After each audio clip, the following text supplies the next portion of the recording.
quite relaxed in a way. It's just going to be like an open dialogue, a bit of back and forth, hopefully. I've got a couple of questions that some of you guys sent in, which I'll cover. But ultimately, what I want to try and get through is, or get across, is some of the sort of myths and some of the sort of things around nutrition I think that a lot of people struggle with. And I think that the main thing I think that we're probably going to start with and touch on first is a choice between nutrition and lifestyle, health and lifestyle, the body that you think you want versus the lifestyle that it will take to get. So I think that the problem that I had for a long time, obviously those of you who know me a while know that I got really fat, and now I'm not so fat. And I think the process that begun was, I was always training. I never stopped training. I never stopped doing the sessions as I was. I spent too much time running this place and sort of thinking about everybody else, and I was just eating too much, essentially. And over a long period of time, gained a lot of fat and thought to myself, you know, I just wasn't happy with how I felt. And I think in terms of how I look, I've never cared how I look. I've never been bothered about how I look. And I think that the goal should always be based on how you feel. So I've got the ability to get really overweight and really not be that bothered. So I think it got to the point where I thought, right, I'm just not feeling good in myself. And I thought, right, I need to make a change. And I think the change that occurred was lifestyle. You know, the lifestyle that we lead is so easy to get sort of stuck into a routine of bad habits. And I think that those bad habits can accumulate really silently. I think a lot of the things that we do over the course of the week, you know, alcohol is a big one, you know, butter, milk, things like that, all these little things that we don't notice that we put into our food or into our bodies that really accumulate into a large amount of calories over time. And you can't out-train it, you know what I mean? I could train twice a day, 7 days a week if you wanted to. If you haven't got the nutrition right, you won't see the changes. And that's I think that's the thing that frustrates people. You know, you get to the point where you think you're training really hard, you do a lot of exercise, you're active, you're sore, you're tired because because you've been training so hard, but you're not seeing the physical results. And you think, you know, if that's you, and if I'm talking now and that sounds like you, then essentially it comes down to a few factors, but the main thing is protein, calories in versus calories out, lifting weights and cardio. In the main part of that is making sure that your calories are not, obviously if you're taking in too many calories, that's it, simple as that. If you've got the calories right, the aim then is to go for the protein. So the reason they say high protein, you know, most places if you go to a diet, they try and put you on a high protein diet, is purely to retain muscle. And that doesn't mean to say you need to get massive, because it's not that easy. As soon as you put your body into a calorie deficit, you'll start to metabolize, it will start to metabolize itself. And if you don't have high protein with resistance training, your muscle will go first. It will start metabolizing it. So I don't know if you've ever seen anybody do like the Cambridge diet, Juice Plus, like these really quick fast things. You'll see someone go from quite overweight to skinny fat. Ever seen that? And then they eventually lose their body fat. It's because their muscle will drop off them first, then they'll lose their body fat, and then when they come back to sort of regaining, or you know, when they go back to normal food, they usually gain all their weight back because they just consume the calories. You're not used to that level of calories, and you just balloon straight back again. And then of course you've not got the muscle, which is what burns fat. So the more muscle you have on the body, the more body fat you know, the more calories you burn. So in terms of creating that energy balance, you know, how do we do that? So all you've got to do is essentially any calculator, any online calculator can tell you how many calories that you need. You know, and I can, you know, you've all got the option for me to work it out for you, and I can give you a protein goal, I can give you a calorie goal. So if you're hitting your protein goal, you're hitting your calorie goal, 6 to 8 weeks in, nothing's changed. All that means is that we found your maintenance, and that's a winner. Because all you've got to do then is say, Dan, I've been following this for 6 to 8 weeks, nothing's happening, what do I do? And I'll just say, well, let's drop 100 calories a day and see how we go. And as soon as you found that number, it's the easiest thing in the world, because you've got your 3 levels. You've got your deficit to burn or to lose body fat, you've got your maintenance to stay as you are, you've got your surplus to gain muscle / body fat. So if you know what your maintenance is, you can just sit at your maintenance. You know, if you get to the point where, you know, you stop tracking or, you know, life gets in the way, and then you fluff up a bit, and you can think, okay, I know that to go into a deficit, I need to hit that number. And that number is different for every single person sat in this room. So there's so many factors to that. You know, males versus females, that's a big one, which you two have been battling out all week. So, you know, men, it's a lot easier for us, to be honest with you. You burn a lot more calories at rest, you hold more muscle, you're testosterone dominant. There's a load of factors that make it easier for us. Females, you know, you guys have got lots of hormones to deal with, things like that. Menopause is a different story, which we'll come to in a bit. But ultimately, the factors that determine the number of calories that your body needs, they're so vast that you're never going to find something that fits for two people. It's different for every single person. Finding that level of that individual number is a personal journey, if you like. You know, you can use a calculator online that will give you the rough number. The only way to really tell if it's working for you is to just see what happens. You know, follow a number, stick to the protein, stick to the calories, stick to that for 8 weeks, see what happens to your body. If you've stayed as you are, boom, maintenance, drop it slightly. Do that for another 8 weeks. You've dropped, winner, you've just found your deficit. Stay there until you're happy. And it will need adjusting. Obviously, the smaller you get, you know, the less food you can eat, unfortunately. And I think that's where the sort of lifestyle change will come into it, because I think that, you know, when I knew that I had to cut myself down, it wasn't like, right, I'm gonna now remove chocolate, all these calories and stuff like that. I'm gonna take it all out, and then when I've got where I want, I can put it all back in. That's not kind of how it works. How it works is you make the change, and you got to accept that that change is forever. You know, you either want your lifestyle in terms of how you're living, in that lifestyle will give you the body that you've got. Are you happy with that lifestyle? If you are, stay there, that's cool. If you're not happy with that and you want to change your body, you have to change your lifestyle. Does that make sense? So, you know, you could be, you know, I was talking to somebody the other day, I won't name her, she's not here. So I was talking to someone the other day, and she was saying to me, I'm hitting the protein. She said, I'm hitting the calorie goal, you know, I eat well, this and that, blah, blah, blah. The food that I'm taking in is good. She said, I'm following this and I can't lose anything. I said, nothing's happening. She said, I'm training. And I was like, right. So I said, you know, sleep. She said, yeah, it's good. I said, hydration. Yeah, it was good. Nutrition, which she just told me was good. And I was like, alcohol?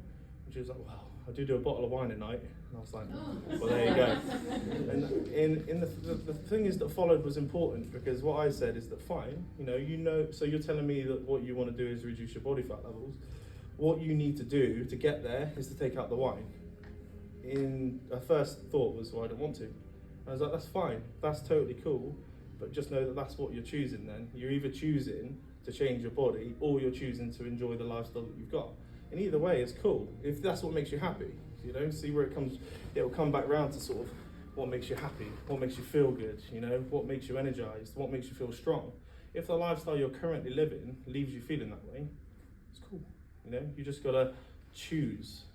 But ultimately, if you're thinking to yourself, do you know what, I wanna get the leanest I've ever been, you've gotta sacrifice stuff, and it's gotta go, and it's gotta go for a long period of time. You know, I went 18 months without eating foods that I wanted. I ate what I was told to eat, and I stuck to it, and I didn't differ from it, and that was it. Probably every 8 weeks, I was allowed something off plan, and then I was straight back on it. And it's a long game. So I think the sooner you accept that it's a long process, you know, because it's this sort of quick fix mind that we've all got in terms of, you know, there's loads of places to do these like 6-week blasts, and you know, a lot of you've done those, but all that's going to do is give you like a really temporary result. You know, what you need is a long-term lifestyle change.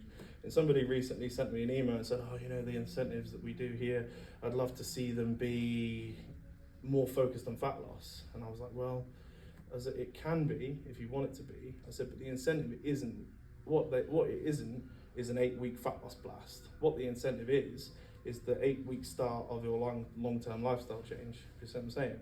So you don't want it to be this thing where you think, you know, is having these small goals is great, but what you want is think 5 years time, what do I need to eat to be able to continue for that long?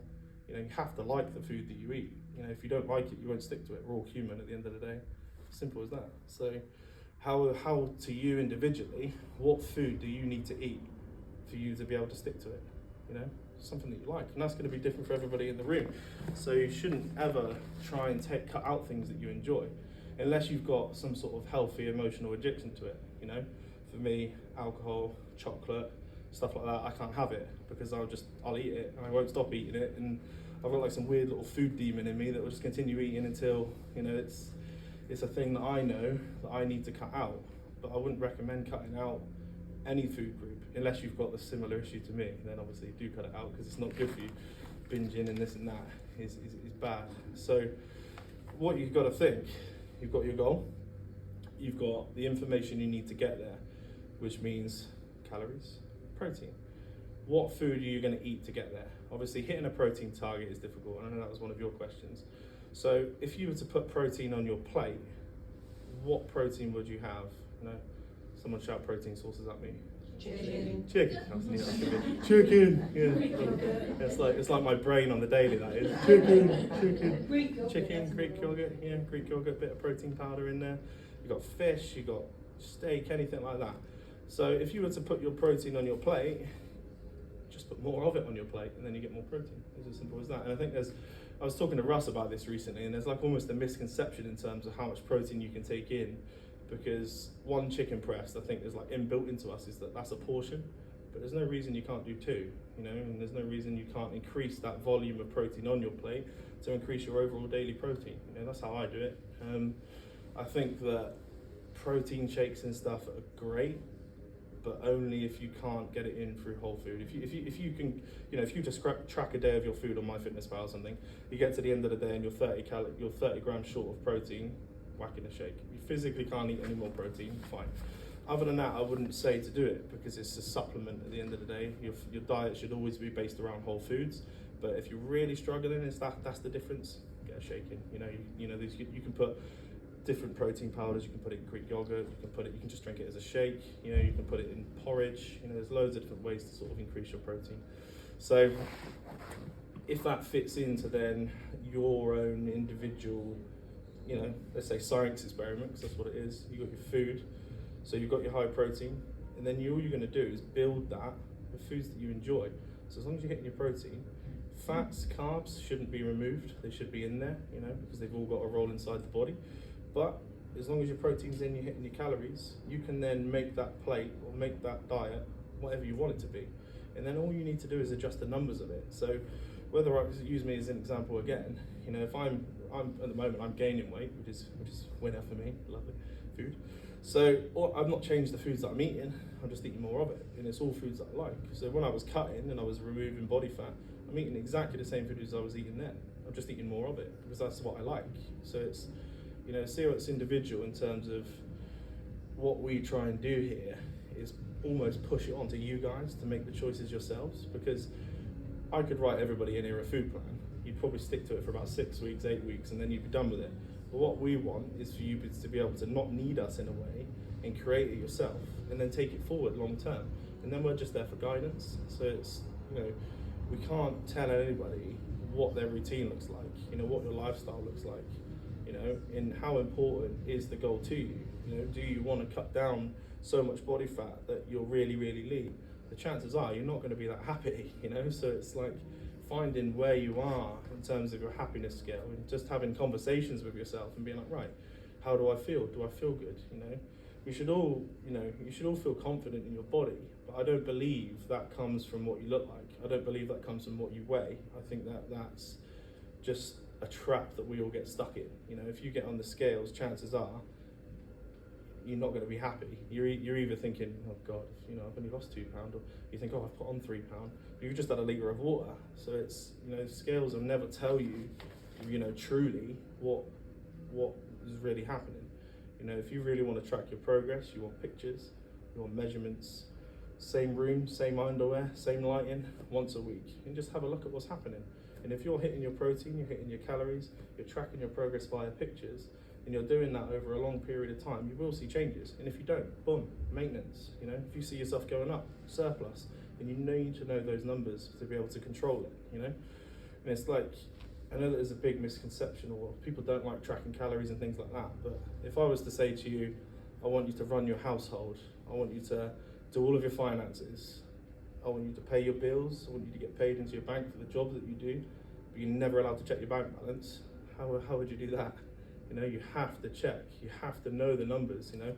Like I was using the example, I was just talking to Sarah about it earlier, I was like, I wouldn't run this business without an accountant, because you need to know the numbers. If you don't know the numbers, you're pissing in the wind in what you're putting in what you're taking, you know, because if you think about like a little celebration sweet, that's 50 calories. You know, there's a lot of calories in this sweet like that.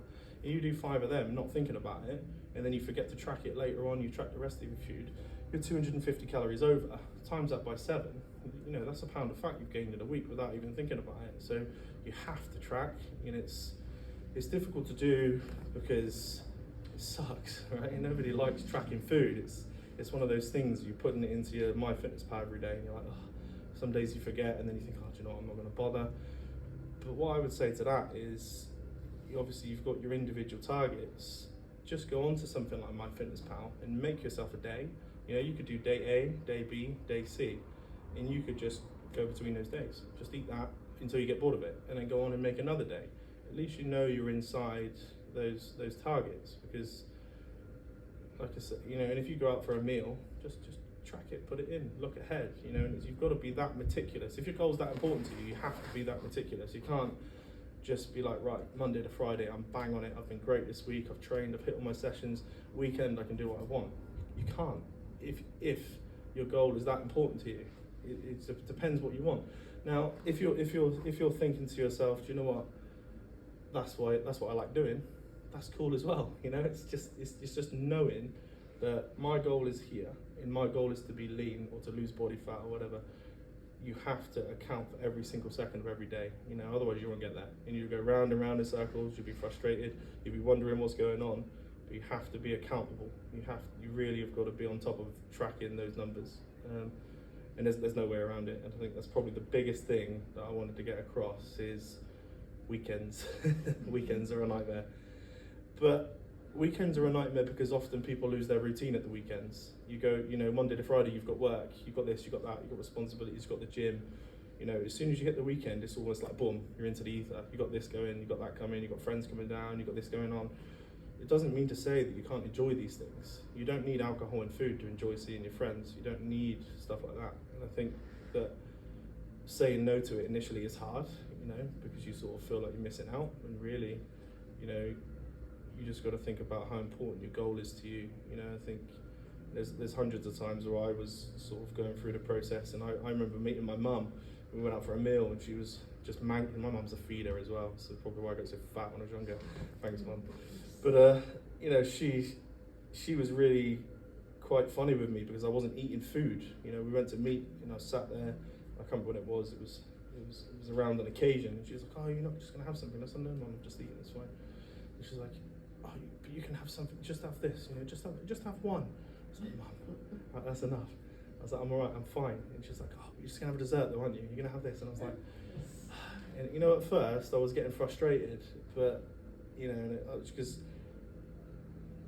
you can't expect everybody to understand the goal, you know, and you can't expect everybody to understand your body type. You know, I look at cake and I get fat. You know, I look at, you know, I can't do things like that. It's like, my brother's had a 6-pack his whole life. You know, he's never trained, he doesn't lift weights, he eats what he wants. He's one of those annoying people.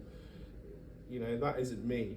In what you got to accept, that if you're looking at other people thinking, well, why can they eat that? You can't. You know, you're you, that's them. You know, you can't look left and right when you're trying to, you know, figure out your thing. You know, you don't know what is going to happen later in life. If they are one of those people, you know, like my brother might get some sort of illness because he's not treated his body properly. You know, he's not put the right fuels in. So you can't look at other people. You got to look at you, and you got to think about, you know, what your goal is. You know, if your goal is to feel good, feel happy, feel energized, feel strong, then you've got to put yourself on a path to get there. And you're not going to get there without making the right choices. And those choices are meticulous, and they have to happen over and over again, you know. And there's probably going to be more days that you're going to not want to do it than days that you do want to do it. And I think that, you know, the days that you don't want to train, or the days that you don't want to eat, you know, the days that you don't want to, you know, you don't want to say no to things, those are the days that will really add up. You know, every single time you say no, or you do go in training where you don't want to, it's in those moments that you'll really make a difference, because they'll be more frequent than the ones where you feel good. It's easy to do stuff when you feel good, you know. You got the, you know, the foods, you know, you get your diet's on point, your training's on point, everything's going well, work's not stressful. That's the easy bit, you know. It's the part when everything's really stressful. It's the part where, you know, you got friends there, there's food around, there's people offering you stuff. Those are the little moments that are going to help you get closer to your goal. Because if you give in to those moments, you're just going to get frustrated, and you're not going to take yourself closer to where you want to be. And I think that, you know, is part of how we feel. In just coming, I just wanted to come back to the sort of the scale thing in how we look and things like that. And I think anybody I've spoken to, I've always tried to divert the goal to be about how you feel. You know, I think if you feel good, happy, strong, and energized, if you feel those things, you don't care what you look like, for starters. If you feel those things, you also know that you're in a good routine with exercise, with nutrition, with this and that. We can all think back, you know, years ago or whatever, and think, you know, oh, I got a picture and I wish I looked like that, you know, I wish I looked like that. The chances are, at that time, you didn't feel like you looked good, you know. You're just looking back thinking, oh, I looked great there. But did you feel like that at the time? You know, it goes to show you that I think part of it is like how we look at ourselves. You know, it's so easy to be like, I can pinch this here, I got a bit of this there, I got a bit of that there, you know, and it's easy to do those things. You're laughing, you're terrible at this. So it's like, oh yeah, I got this, and you know, half the time I see you, like, I've got fat ass again, Dan. It's like you can't look at stuff like that. You know, you've got to think about how you feel, because the chances are, if you care about what you like, you'll never be happy. There's always something, and always will be. You know, some of my friends are pro bodybuilders and they look absolutely ripped, and you say to them and they be like, yeah, I want to be bigger, I want to got this or got that, and there's always something. Think about how you feel, come away from how you look, because ultimately it means nothing really. You know, how you feel and your energy means a lot more. You know, we've all got people in our lives that we've lost loved ones or whatever. You don't think, yeah, granddad shredded, you know, you think, you know, you remember the energy that they had, the time that you spent with them. And then think about the energy that you're putting out to the people around you. You know, that's going to be fueled by good food, exercise, this and that. It's not going to be fueled by how you look. You know, it's one of those things that, you know, I think in a way social media has kind of not helped the situation, because it's all about how people look. And I think that, you know, that's not the reality of it. You know, it's most of the time you only show your, but nobody shows the sort of camera and you accidentally hit the back camera and you're in the bath and you've got like 9 chins, you know. You don't post that on your Instagram, you know, you post, you know, all this nice stuff. And I think that it really takes away from the meaningful, you know, purpose of feeling good in yourself. And it's so easy to get lost in that. And it's the same process with the scales. You know, the scales are not going to tell you, you know, anything really. They're going to tell you your net weight against the earth. You have a litre of water, you're 2 kilos heavier, you're a kilo heavier or whatever. It's not going to give you an accurate representation of what's going on. You know, pictures, measurements will absolutely help you do that, to track over a long time. You know, if you're female, you should only measure, you know, if you're adamant on weighing, you're going to absolutely weigh, you can only measure once a month, because you guys go through so many different changes in your body throughout the month anyway. You couldn't weigh from the 1st to the 7th and compare that data. It's totally wrong. You'd have to be 1st to the 1st or 7th to the 7th on a monthly cycle. That's how you'd have to weigh if you were gonna ignore me and, you know, do it your own way anyways. Which is 9 times out of 10 what happens to me. So yeah. So I just wanted to get into questions. I know I've waffled a bit, but I wanted to cover some certain things in terms of the basics before I moved on to anything else. You said about menopause. Yes. And just want to understand, because when I first joined the gym, Mm-hmm. you said, because I used to do a lot of HIIT sessions before, Mm-hmm. and you said because of menopause, Yep. the strength is definitely better. Yes. Is that because it increases the metabolic rate? Yeah. Talking shop. I like it. So what that does, yeah, essentially yes, but there's a reason why. So when you lift weights, so you can lift, there's different levels to this. The aim is, if you get to the point where you're peri, you're menopausal, or you're postmenopause, either way, the goal becomes about retaining tissue or retaining muscle. Because as we get older, men as well, but females got it a bit more difficult because we retain more muscle naturally than you guys. So that's why they say it's so important for females to lift weights, because it becomes about retaining muscle. The more muscle you hold on your frame, the more calories you burn at rest. That's why if you see someone that's gaining muscle or they're in a calorie surplus to build muscle, you know, at the end of the cycle they'll have more muscle mass, which means they burn more calories. So that's why. Because when if you're going through the menopause, you could sit in that chair all day, you burn a certain amount of calories at rest.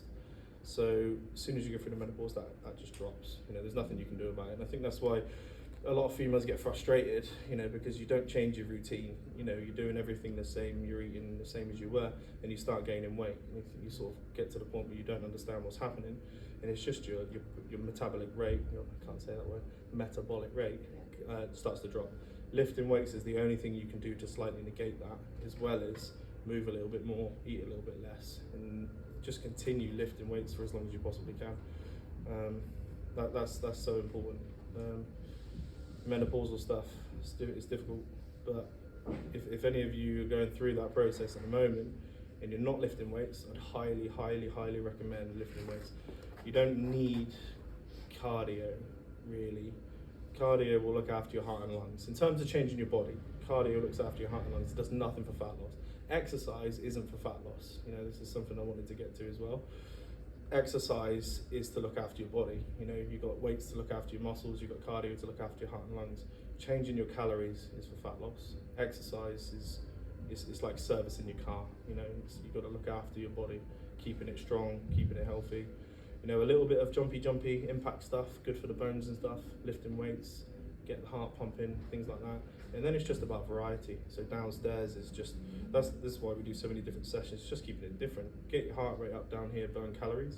Upstairs, look after your muscles. So, you know, I'd highly recommend getting on some weights. It's not going to make you bulky. You know. Yeah, when you say getting on some weights, what does that mean? Resistance training, so full body. Does that mean like the sculpt class we just done, where it's 1 kilogram, No. lots of repetitions? No. Or No, that's different, because what that will give you is the strength, the sculpt or the strength and conditioning class that I do, they're quite similar actually. They're about putting your body in stressful positions and building up as much lactic acid as possible. And what that will do is it will help you just get stronger, essentially. It'll help you get stronger in different positions. Lifting weights is different, because what you need there is progressive overload. If you were to do a sculpt class or the class that I do, you'd get to a certain point where your body can do it, so it won't change anymore. You know, I mean, that's probably why it changes so much. But just to keep it varied, but you'll get to a point where you're too strong. You'll absolutely need more weight to go. And I think that when it comes to lifting weights, there's such a misconception as well about lifting weights. It's not about how much weight you lift, it's not about how strong you are, it's about feeling the muscles working when you're doing the exercise. So if you go upstairs and you're avoiding going up there because A, you don't know what you're doing, or B, because you think you're not strong enough, you know, if you go up there, you shouldn't feel strong. You know, you should go up there and feel in pain. You know, you should feel your muscles working. So if you are doing stuff upstairs and you're, for example, if you're doing something for chest and you don't feel your chest working, it's not working, basically. You know, my rule of thumb, you have to feel the muscles working. And to do that, you need load. And that load has got to be appropriate to that feeling. So say, for example, I'm doing a chest press, I've got 10 kilos, I'm doing this and I can feel my muscles, it's burning. I get to the last 2 reps, it should be really difficult to get those last couple of reps. What I'm going to then do is increase that weight the next session by 2.5 kilos if I'm able to complete that set. Say for instance I then hit 6 reps and I can't do it anymore. I can feel my muscles engage and I'm done. I've hit failure. I'm going to repeat that same weight until I hit 10 reps, you know. So the progression is that slow. You're either trying to beat your reps or you're trying to beat your weight. But that is to say that you have to be feeling the engagement in the muscles, because you can get lost in progression. You can get lost in how much weight you move, thinking, oh, you know, I have to progress this week, so I just need to whack it up. And if you're throwing weight around you're just throwing weight around. You're not using your muscles, you're not using your body. And I think developing that connection with your muscles is not only important for all the things we're talking about, burning more calories, menopause, it's important for feeling confident and strong in yourself. You know, if you can feel your muscles and you can feel strong, you know, and when you walk around, you'll feel strong and you'll carry yourself differently, and that will tie over to so many different things, not just, you know, menopause, not for fat loss, just for feeling good. And I think I can't speak highly enough about it. I don't know, it's kind of my thing, so I'm gonna, but I just, you know, I think that the more people that have weights in their routine, you know, you'll see a massive difference. And whether you guys know or not, you've got on the app, you can go onto the workout section on the app, and you've got all the current strength classes on there, and you can follow through on the videos. You don't have to get to a class. You don't have to come in with anybody else. You could just come in and follow the app if you wanted to. So if you're not doing it, highly recommend. Highly recommend. Question? You can say menopause as well. No. Going back to food, nutrition, Yes. protein. Mm. You know, it is very difficult to eat protein. Yes. And there is, what I have heard is that you should eat sort of a balanced amounts throughout the day, Yeah. rather than have 60 grams of dinner. Yeah, 20 good question. grams. So there is layers to that as well. So say for instance, how can I put this? So you've got, let's use me as an example, right? If my goal is to lose body fat, all I need to worry about is protein and calories. Now, if I just want to hit that goal, if I'm solely talking about hitting that goal, I could take in all my protein in the morning and it wouldn't matter, really. Ultimately, it wouldn't matter. However, with that being said, if you're thinking about energy balance, performance, and feeling good, you should spread your meals as widely as you can across the day. You know, there's arguments to say that you can't digest more than 30 to 35 grams of protein, but that's purely for muscle building. You know, it's used in other places in the body, so there's no too much, too little per serving. You can take in as much as you want, so long as it doesn't take you over your calories. And yeah, I would recommend spreading it, but that's individual to the person and their lifestyle. So if you've got someone that's manic busy up until 2 o'clock and can't eat all their meals till later in the day, that's the situation they're in, as long as they hit the protein and hit the calories, you know. So it would come down to an individual basis, I think. And that would probably lead on to something I wanted to get across as well, is in terms of calorie deficits or any sort of calorie plan, whatever. There's so much information on what to eat, when to eat, what to cut out, when should I eat? Should I eat after 6 p.m? Carbs are bad. You know, there's so much info out there. Ultimately, everything you've probably heard is probably right for somebody. You know, it just tends to be that because it's worked for somebody, it might not work for you. You know, so it's finding what fits your box. You know, so you could listen to 1,000 different people saying 1,000 different things that have all worked for them. But what you got to think about is what works for you, what works for me. You know, I know what works for me. You know, you got to know what works for you. So, you know, if I'm trying to cut, you know, when I was on my cut, I'd push my first meal back to about 2 p.m. because my calories, I didn't have that many calories. I like food, so I know that because of work, I was mental busy from about 6 a.m. till 2. So I just wouldn't eat whilst I was working, and then I'd push my calories back. So then I've got my meals are closer throughout the rest of the day, and that worked perfectly for me. That doesn't mean to say it's going to work for you. So you got to find, like, what does your day look like? You know, are you mental in the morning? Then do that. You know, do you sit in the evening and think, well, I want to eat everything in the house? You know, I'm sat there, the telly's on, I'm hanging, I can't not eat food. Then move your calories so that's when you take it in. You know, it doesn't need to be. There's no set in stone way of doing this. All you've got is you, and you've got what works for you. Like I say, everybody's got different bodies, body types, muscle mass, height, body fat levels, jobs, steps, things like that. You can't put anybody in one box. You've got your own box, and that's it. So it's finding that, you know, and that's, you know, in a way, it's quite fun at first. You know, you need to find out where you are. You know, see what number of calories you're on, move a bit, see what happens, and it becomes like a cool thing. You know, because knowing knowing them numbers are important, because ultimately life should always be like this. You should always fluff up a bit and think, oh shit, sort myself out and do that. Doing this is an issue, you know. It's when we go on to like yo-yo diets and things like that. You know, it's fine for the short term, because in the short term you lose weight on the scale. But long term, you're going to cause yourself some serious internal damage, you know, issues and stuff. You know, the fuel that we put in our body is important, you know, and you can't just eat, you know, you could eat all of your calories on just Maltesers if you wanted to.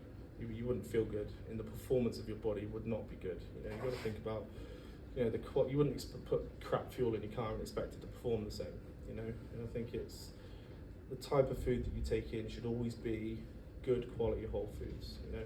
And on the end of the, you know, if any of you have ever had your calories done by me, you know, or if you want them done by me in the future, at the end of it, you'll get a PDF. At the end of that PDF is a massive list of whole food sources, all sorts of different foods that you can take in.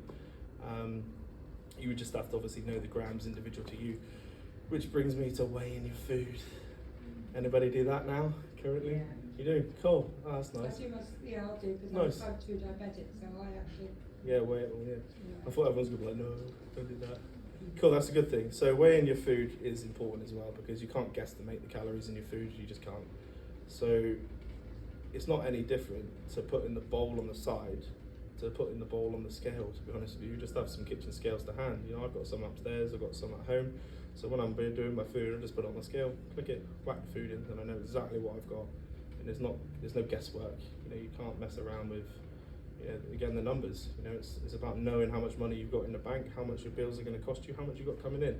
It's exactly the same for your body. As long as you know those numbers, it is absolutely impossible for you not to see results. As long as you're accountable to those numbers, you will see results. And if you don't, if you get to the point where you're, you know, let's say you're 12 weeks into a calorie deficit, you see absolutely nothing. You say to me, Dan, you know, it's not working, drop it slightly, it's still not happening. Then you can go to the doctor and say, do you know what, I followed this for, you know, 3-6 months, nothing's happening. And then they can check your thyroid, they can check this, they can check that. And you can go in there with the correct data before they say to you, well, go and try it holistically first, you know, cut out alcohol, do this, eat a balanced diet, for whatever that means. You know, they don't give you enough information, I think.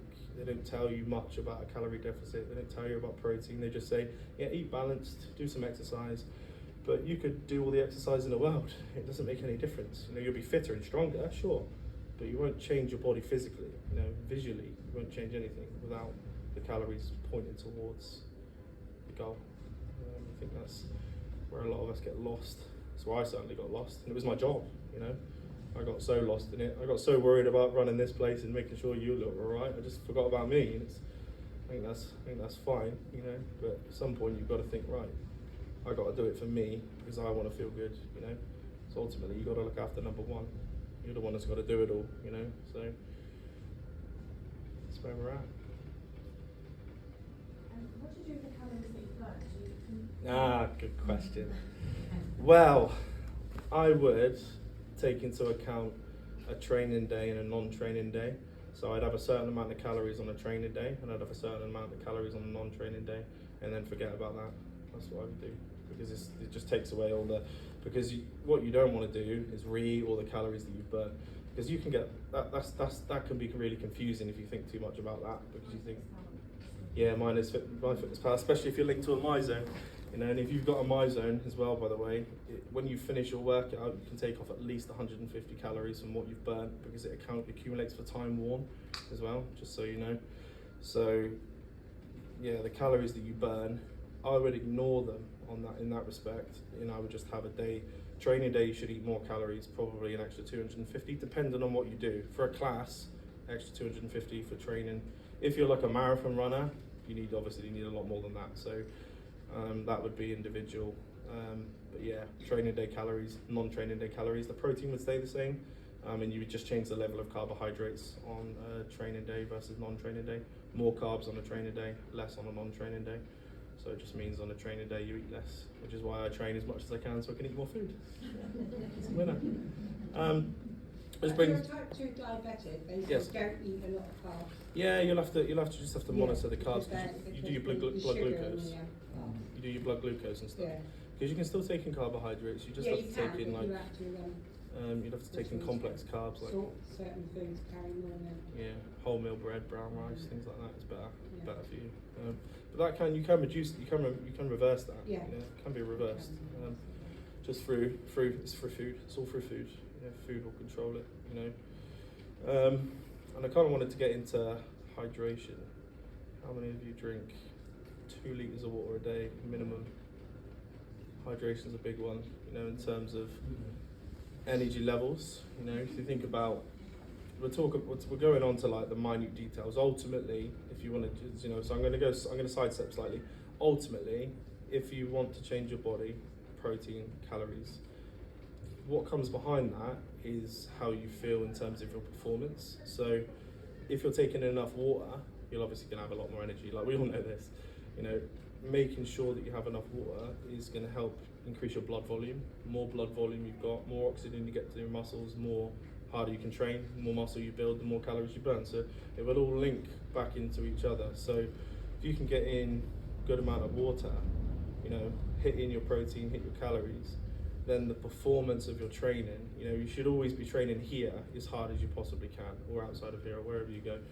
You should never leave a session. If you ever leave a session here and think, that was that bad, I believe you just haven't worked that hard. You got to think about what we set up.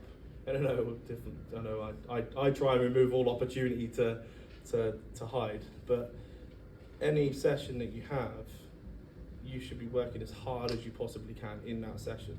Now, you should never find it easier here. You should never think anything's getting easier, or if you're doing a class and think, oh, it's not getting any easier, I'm not getting any fitter. You should feel like that if you're working hard enough. You should always feel horrendous here, really. You should always feel pretty bad, because you're pushing as hard as you possibly can, and the fitter and stronger you become, the harder you push, and you'll never see the benefit of that here. You'll see it outside of here when you're when you're much older and you're not walking on a Zimmer frame, or you're carrying shopping bags still late into your life. It's those things that you're looking for. You're not looking for performance goals in a way. There's a fine line between health and sport. You got to know that by doing bodybuilding, what I do isn't healthy. CrossFit isn't healthy. Football isn't healthy. What we do here is for long-term health. Is feeling good to you're old and grey. That's our idea. So in the sessions, you'll suffer. Really. Outside of here is when you'll reap the benefits of that. Is the goal. So getting in enough water, training as hard as you possibly can, is putting yourself in the best position to see the changes. So think about going to work. The harder you work, the more money you get, the more, it's the same here. The harder you work here, the more calories you're going to burn. The harder you work upstairs, the more muscle you're going to build, the more calories you're going to burn. So it all links in together, and it should always come back round to, how do I feel? Do I feel good? Do I feel happy? Am I energized? Am I strong? If the answer is no, why? Water, hydration, nutrition is the first things I'll always say to people if they say, I'm just not feeling it, I'm tired, I'm lethargic. Okay, why? Why do you feel like that? Maybe you've just worked really hard. Fine, you should feel like that. It's maybe you've wrecked yourself in the gym that day and you sat at the office the afternoon, you're like, oh, that's how you should feel. But if you're feeling like that in normal life when you're rested and you're like, oh, I'm just knackered all the time, why? You got to think about why, because there's always a reason, and sometimes there's a good reason, and I think we've got to separate psychological, mental tiredness from physical tiredness as well. And a lot of people coming in, even me now, I do a lot of desk work, so sometimes I can sit at the desk and I sit there for a few hours and I do some work and I'm knackered, and the last thing I want to do is go to the gym. But what that is mental tiredness, that's not physical tiredness. And I think that pushing yourself to go and train even when you don't want to at the end of a long day is difficult. But I mean, a tip for that is just to come straight from work if you can. I think that used to help. I used to go straight from work, straight to the gym and just get it done, because as soon as I go home, it's game over. Even now, if I go home now, there's no going back out again. Like, I'm done for the day. So, little top tip. Any more? Ooh. Yeah, go. So when you were just talking before about the calories, Yes. there's quite a lot, think about Michael Mosley and fasting and Yep. and sometimes I think it's confusing if you look at energy levels, Mhm. you need some food for energy. Yep. But if you're going to do fasting this stuff is quite, especially the diabetes one, the 800 one. You can either fast for 12 hours or 16, and I'm never sure, is that a good thing? Not a good thing? Well, If you have them? that's the question for the individual. Do you feel good doing it, and are you seeing results doing it? You know, if you feel, you know, there's no right or wrong answer there. There's, you know, I read a couple of his books, and ultimately, any diet, if you're depends what you're talking about it for. If you're talking about it for fat loss, fasting works because it reduces the amount of calories you take in. That's, any diet that ever works for anybody, it just reduces the calories. It doesn't matter what it is. It's just a different way of doing the same thing. In terms of energy levels, fasting, you know, a lot of people feel good on fasting. You know, there's a load of studies out there now that kind of say that it's good for you in terms of your gut health and things like that. But ultimately, what I would say is try it and see how you feel. You know, there's no right or wrong there. You know, it's you could do it and feel horrendous. You could do it and feel great, and it might be a game changer for you. You know, but it might not be for me. It might be for somebody else. So I wouldn't argue with it if it works. You know, but I would always kind of advocate just well spaced out meals in terms of good energy balance with whole food. In fasting is a tool, but I wouldn't use it unless I was in a calorie deficit and trying to, you know, I would never fast if I was trying to build muscle, you know, or whatever, because to build muscle, you've got to keep your body in like something called an anabolic state. You know, you've got to have a right environment for building muscle, and you need protein really every 2 to 3 hours if you can. You know, just to keep yourself from going catabolic is the word.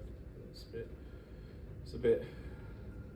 I'm going into a bit of detail here, but ultimately, I would use it as a tool if I wanted to lose fat, but I wouldn't do it for any other reason than that. You know, Can I for ask me. you another question? Cool. So one of the things in terms of food, Mhm.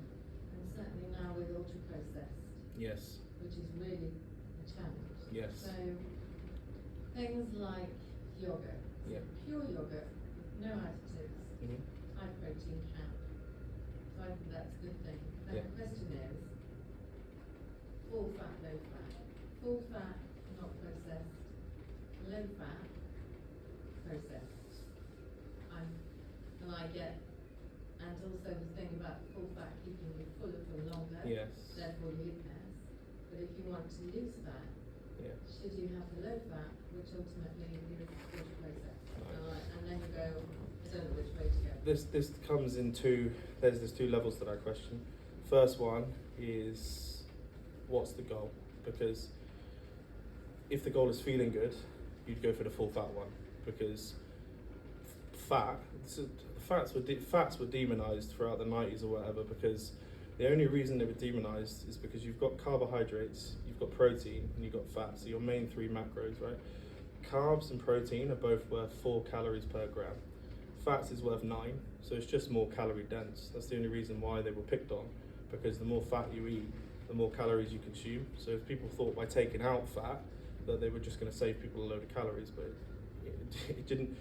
It would have needed a lot more explanation, because you could take the fat out from your yogurt, but if you're still eating too many carbs, then it's not going to make any difference. So really, I would always go for the full fat option, because you're going to feel a lot better on something that's not processed, you know. Even if you're trying to lose Yeah, 100%, fat yeah. loss, still go for Yeah, oh yeah, 100%, because it's the overall calories that will help you lose body fat. It's not taking the fat out of your yogurt. You know, you need fat. We all need fat. You know, you've got carbs that look after your carbs that look after your central nervous system and your brain. You've got protein looks after your muscles. You've got fats that look after your hormones and your cells. So, there's obviously a lot of argument behind this, but I believe, you know, that there's an increased spike in cancerous cells because people removed fat from their diet, and fat is what looks after your cells, your hormones and things like that. So, you know, if we weigh that up, or removing things that our body needs just to save some calories, I would never make that choice. You know, I would always go for feeling good. And again, it just means that because you've got more calories in your yogurt, you just have less calories somewhere else. Is all. You'll feel a lot better for it, and you do need fat in your diet. You shouldn't take them out. Should never. Yeah, food quality and the quality of the food that we, in an ideal world, we'd all eat hormone-free, organic chicken. You know, it's bloody expensive. You know, I looked at doing it. We got back from Crete. You know, I felt horrendous because I swear we were eating dog and stuff. You know, there's some dodgy foods out there, I swear. And I did not feel good. And I came home and I was like, Jesus. And I looked into doing that, and it's so expensive. You know, I think you got Sainsbury's. I think you got 350 grams of chicken for £2 something, £2-3 It's like 15 quid for an organic one, hormone free. I was like, that's a lot of money. So, you know, you do what you can with what you've got. You know, the best you can with what you've got. And, you know, if we were to go down that rabbit hole, you know, if you think about us as humans, we're not supposed to have all this processed crap. You know, they were supposed. You know, back at, I don't know what, 300-400 years ago, we're all eating meat and whatever. It's supposed to be. You know, not that I'm against veganism or anything, but you know, you were supposed to eat a diet of complete proteins, carbohydrates, and fats, and we need those. We need all of them.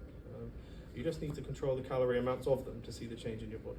Long term, you know, it has to be a long term thing. You know, it's, you know, picking a target and picking a goal and sticking to it ain't easy. You know, alcohol, you know, and things like that is one of the biggest, the hardest things to sort of remove from your diet, because it's such a hugely social thing, and there's so many calories in it. You know, there's so many calories, and I think that normally you end up having a couple of drinks, and if you can have a couple of drinks inside your calories and track it, fine, do that. That's great. You know, you'll still see changes.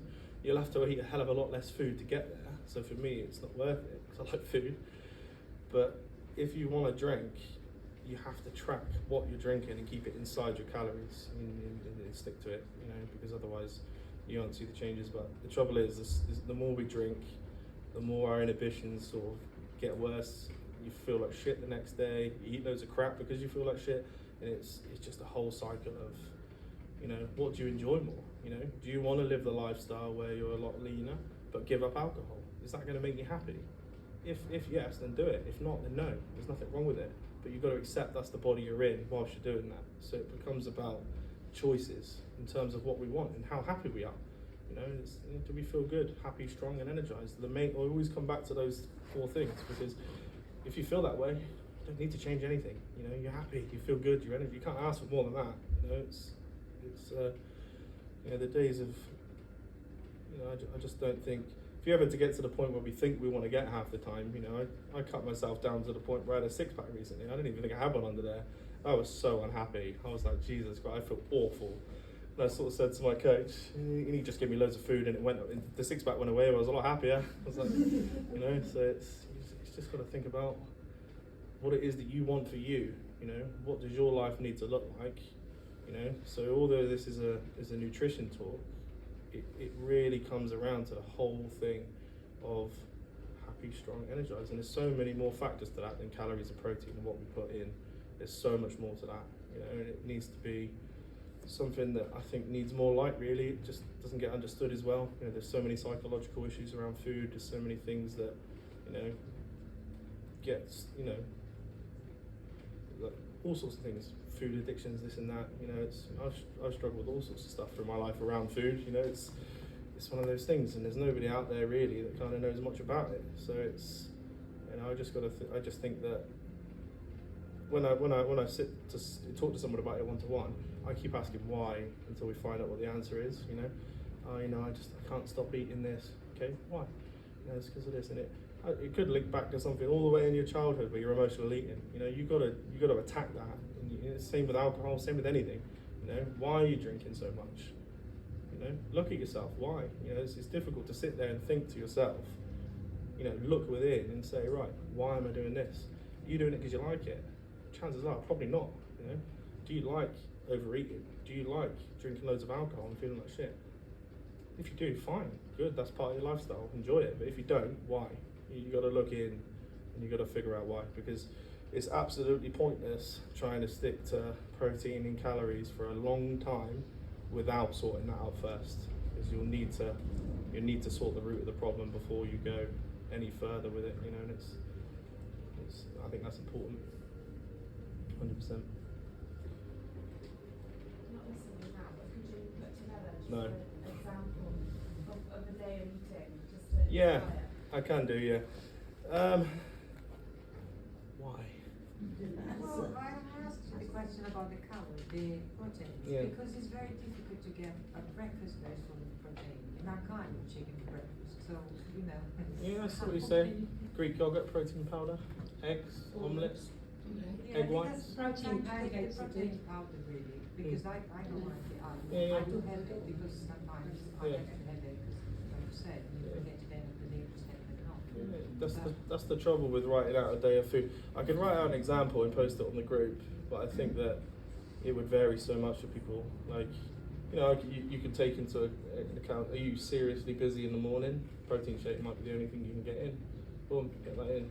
You know, if you've got more time, egg white omelette, you know, whack something like that in. You can, you know, if you can stomach chicken in the morning, you can. There's nothing to say you can't do it. You can absolutely do that if you want to. You know, my first meal was always egg whites, you know, or it was Greek yogurt with protein. You know, my last meal at night, Greek yogurt with protein, honey, blueberries, because I like sweet stuff, you know. So it's you know, I can definitely write out what I do. I can write out what I do, what I did on like when I was like deep into my cut, and I can do what I did, what I'm doing now, and then you can see. But ultimately, what you're going to see is the foods that I like, you know, and it'll be difficult to. I just want to get across that I'm quite boring, you know. But and I say that on purpose because I don't want you to think that because what I eat is literally egg whites, chicken. That's pretty much it, really. With a little bit of Greek yogurt, I'm quite boring. I like the routine. You know, I need that high level of, I guess, discipline, boring, meticulous. Like that suits me well. So it's not like I'm writing. It's not like I'm going to put out a thing where I'm like, right, you know, this is the ideal thing. That's just what I like. And if I liked, you know, if I liked any more crap food, it would be in there. It's just because the way it is what I like. So I don't want you to look at it and be like, oh, it's really clean, you know, because it is.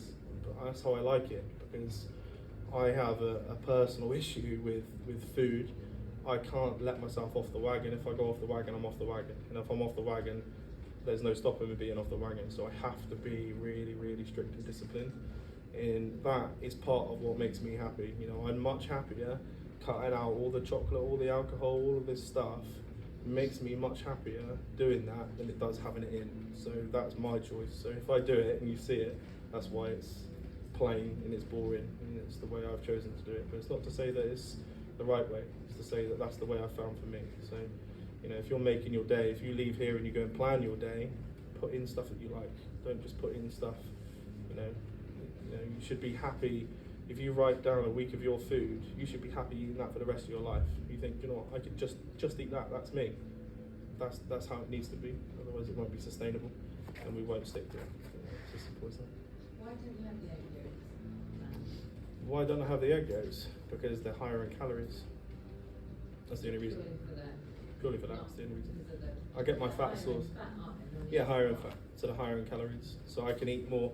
If you're talking volume, because I like food, I take out the egg whites, I can have more. I take out the yolks, I can have more egg white, which gives me more volume, a bigger omelette. If I was to leave in the egg whites, it's much smaller, and I don't like that. So I like it even bigger. What do you do with all those egg yolks?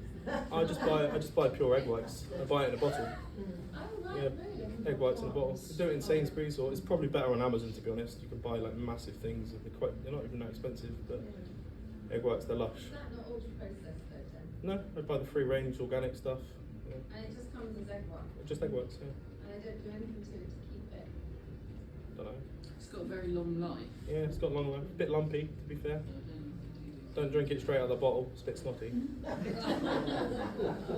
But yeah, I take my fat sources through. I take dark chocolate, 85% dark chocolate, and peanut butter. That's how I get my fat sources. So I took out that because I can have more. That's why. So There's there's no no. like little snacks as I don't know, 7 almonds and such and such of dark chocolate Yeah. as a snack together, or you can get like have sliced apple with a spoonful of peanut butter. Yeah. So it's just something that Yeah. helps if you've got like a sweet tooth. It does, yeah, 100%. Yeah, it's, I've got a horrific sweet tooth. I love chocolate. You know, if you could leave me eating chocolate forever and I wouldn't stop, you know, there's ever an apocalypse, you'll find me in Sainsbury's where the aisle is and just eating all the chocolate. But I think, so I know that about myself. So I put in my last meal of the day is Greek yogurt, blueberries, honey, like a sweet protein powder, and I mix it all in together.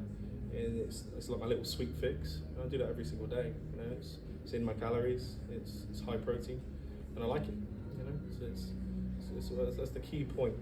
You've got to like it, and you've got to feel good on it as well. You know, if you're eating foods, if you're forcing in foods because you think you should have foods and you feel awful, you know, digestion's all crap, then it's not good for you. You know. I spent years like blending avocado and drinking it because I can't stand it because I thought I needed the fat. You know, it's disgusting. Not for me at all. But you know, I just get my fats for other places. So yeah, horrendous. Not for me at all. But that's where it comes down to. It's so individual in terms of what we eat. As long as it makes you feel good, you can see results on it. That's the point. You know, if you don't see results, it'll drive you nuts. In your diet, you haven't got much vegetables, have you? No, I haven't. I genuinely haven't. I haven't. Honestly. I haven't. Yeah. I can't stand veg. I hate it. You'll never see me eating it ever. When I was younger, my mum used to make me sit at the dinner table and force it in. And I remember like urging up green beans. I haven't touched them since. I can't do it. I don't get in veg at all. I take in my micronutrients. That's what you're talking about. Micronutrients. I get it through strawberries, blueberries, mushrooms, and there's something else in there. Stuff that I like. You know, I would never eat anything you don't like. No spinach. No spinach. Yeah, no, I don't like it. Supplement iron. Just take supplements for that.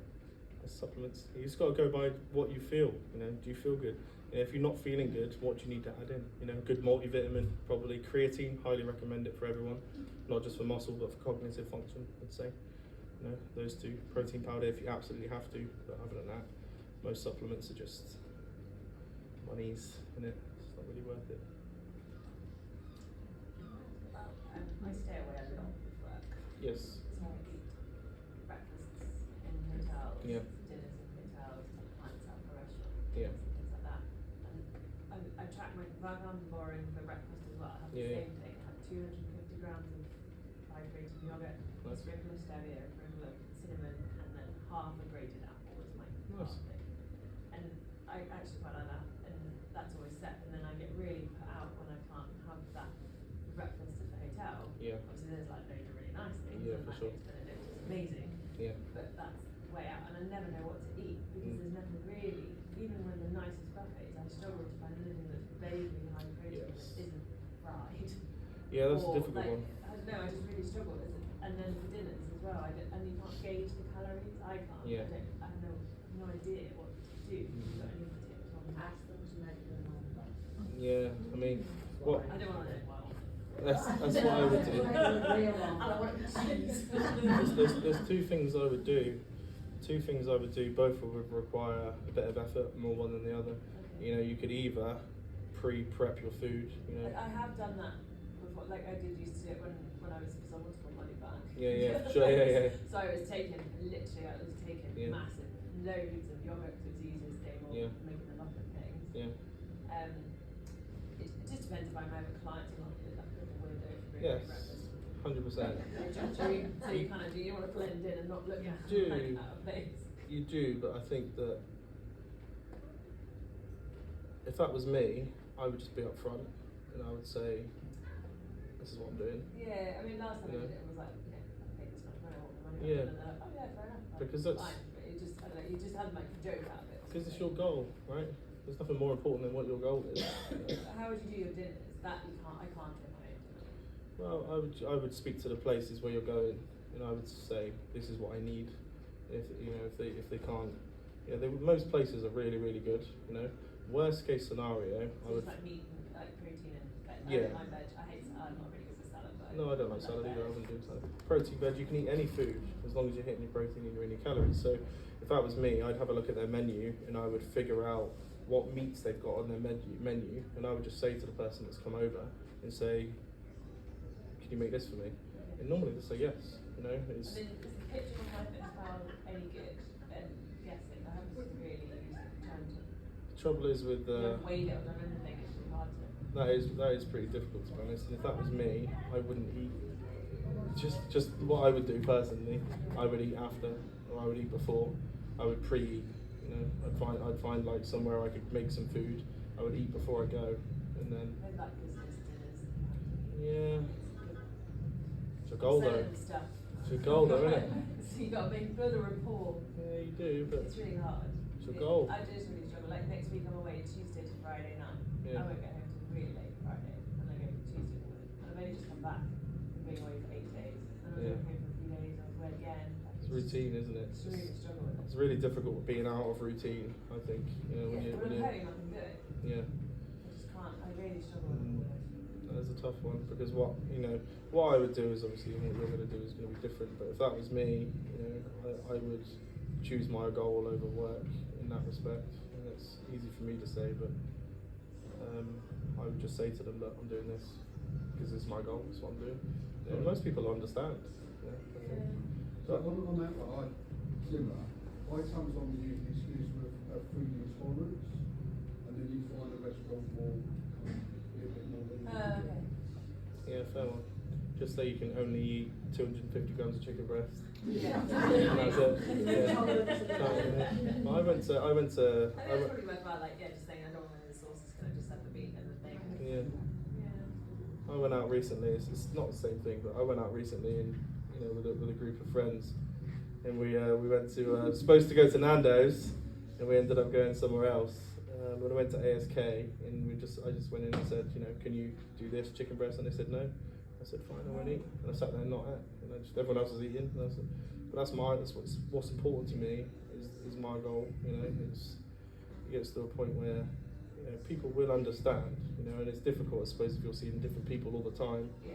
But- You go to the same people, it's all different clients. Yeah, it's all different like, people. You book a dinner meeting, you take them out for dinner, and then Yeah. you don't eat, it's just weird. Yeah. I'll come with you and eat your dinner. Yeah, that's right. You can Yeah. learn all about like the latest cat location or something. Yeah, that's a really tough one because you're stuck there between a choice. You've got Yeah. work and your professional life, and you've got your personal goals, and they're hitting. It is hard. That's difficult. And I would maybe try and figure out a way you could. But it's getting worse. Like I'm travelling more, and Yeah. I'm 12 kilos heavier than I was this time last year, and it's definitely not possible. And you got to think to yourself, are you happier with the job? Are you happy with your body that way? Yeah. That's what it comes down to. It comes back to feeling good, happy, strong, and energized. If you don't feel that way, something's got to change. Yeah. And it's easy to say. I know it's easy for me to say when it's your work, but it's all true. it's you gotta really look at it and think, okay, is that making me happy? If not, change it. And if you can accept that as a byproduct, then you'll have to do that until you're done with that work, and then address it. Because otherwise it's tough. If you're stuck in a position where you feel obliged, what more then can you do than other than say, soz, I'm not doing You could this. just maybe try to just pick, ask them. I've never really asked. I just. I would 100% say, just ask the say you've got food intolerance and this is what you can eat. Bit of preparation ahead, like have a look if you can get there before your clients get there, speak to them in advance and say, Yeah, then you're not causing that. yeah, and you could even give them pre-warning, so they'll probably prefer that. Say, do you know what, I can only eat this, I'm in for dinner tonight, so I'll try that, Yeah. give that a whirl. So, any questions? Nothing? Sweet. Don't want to keep too much longer. I think I've covered everything that I wanted to cover. I think I've got across the main point I wanted to get away: calories, protein. Feel good, feel happy, feel strong, feel energized. That's the main things. Sure, anyone's got any questions? You can. As someone that is also born into doesn't eat a lot of salty stuff, should I be having a certain amount of salt? Yes. Electrolytes, if you can. Yeah, especially the amount you do your training. Electrolytes or salt on every meal, because you need sodium. And you'll know if you're not getting enough because you'll cramp. If you're cramping in your sleep, if you're cramping in the day, then you're not getting enough sodium. So more sodium on your, just salt at first on your food. If that doesn't help, electrolytes. But I would, to be honest with you personally, recommend as soon as you wake up, a litre of water with electrolytes. Everyone would feel a lot better during the day, feel a lot more energized. Hydration is massively important, but yeah, electrolytes first thing. I do it every single morning, and it's one of the best things I've ever done, especially before training. So if you train early doors, obviously get a bit limited, but as soon as you can get in food, water. 100% get that in. Any particular one? Electrolytes. I'll put a link on the group. Should be asking for bloody commission from them really. Yeah, I'll put a link on the group. Let me just put. Buy the tablets and things like You that, can. companies get to go and drink.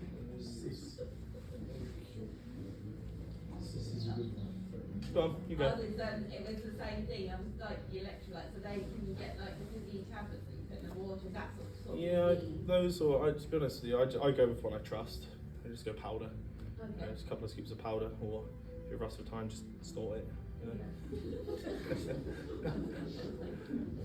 Yeah, for sure. Yeah, hydration, nutrition, sleep. Sleep's a big one. You know, not everyone's not getting enough sleep. Sleep's a massive one. It's really hard to stick to a calorie deficit if you're not getting enough sleep. It's one of the hardest things. I don't think I ever did my diet and got through a whole day and I wasn't able to stick inside my calories if I hadn't had enough sleep. You know, 7 to 8 hours at least if you can. You know, get some sleep in. If you struggle to sleep, get some magnesium, zinc magnesium before you go to sleep. Yeah. Get that in, improve the quality of your sleep. Capsules. Cabinets. Yeah. That'll help big time. Get it in. Yeah. Cool gang. I think that's about it. If no one's got any more questions. Sweet. Thank you. No worries. Hopefully it was helpful. Hopefully it was helpful. You don't need that, come on. Honestly, get a big head. Yeah, well. You're so mean. Didn't even look at my little list, I just waffled on. I didn't. Huh? I don't think I Are you did. sure? Oh, sorry, Rob. Oh, I'm just about to go in front of your. Yeah, crack on. Crack on. No, I didn't. Got it all. Got it all. Thank you. Me. Sorry.